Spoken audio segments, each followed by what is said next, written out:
My business partner trademarked our company name under his name only while I was on vacation, just a formality. 6 months later, he tried to buy me out for $1, so I showed the court our original partnership agreement and let them decide what formality means. I should have known something was wrong when Greg insisted I take that vacation. You've been working too hard, he kept saying. The business can survive 2 weeks without you. We'd been 50-50 partners in our software consultancy for 3 years. Equal investment, equal work, equal ownership. Dataflow Solutions was my concept. I brought Greg on board for his sales expertise. We had a partnership agreement drafted by my lawyer. Equal shares, equal voting rights, mutual consent required for major decisions. Greg signed without hesitation. When I returned from Costa Rica, tanned and relaxed, Greg seemed different, more confident, almost smug. How was paradise? Great, I said. Anything happen while I was gone? Nothing important. Just handled some paperwork, standard stuff. 3 months passed. Then our biggest client sent their contract renewal to Greg only. When I asked why, the procurement officer seemed confused. We were told Greg owns Dataflow Solutions. You're listed as an employee. I pulled up the state business registry. Dataflow Solutions, registered trademark. Owner, Gregory Mitchell. Filed 2 weeks into my vacation. I called Greg immediately. Why is the trademark under your name only? Just a formality, he said. My lawyer said it was easier for the filing. That's not what our partnership agreement says. This isn't a major decision. It's administrative. I let it go, but started watching everything closely. 6 months later, Greg called me into the conference room. He slid a document across the table. I'm buying out your stake. Given market conditions and your limited client involvement, this is fair. The offer was $1.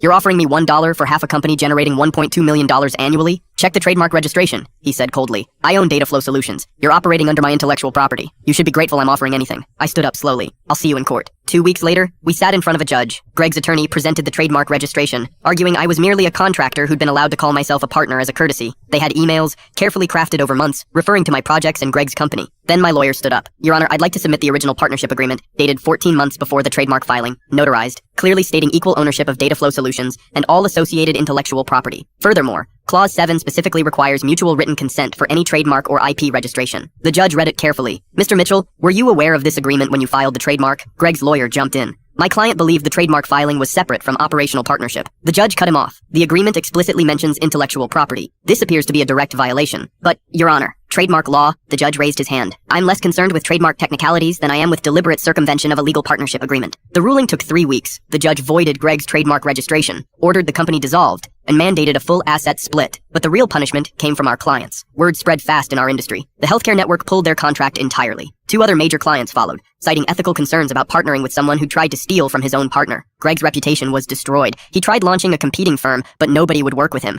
Last I heard, he was doing freelance work for a fraction of what we used to bill. I rebuilt Dataflow under a new name with proper legal protections. Revenues back up to $900,000 annually. Every trademark, every copyright, every piece of IP is locked down tight. Greg sent one email after the judgment. You didn't have to ruin me over a misunderstanding. I didn't respond, but I did forward it to my lawyer with a note. File this under evidence of zero remorse. Some people think partnership means family, others think it means target. I learned which one Greg was, the hard way.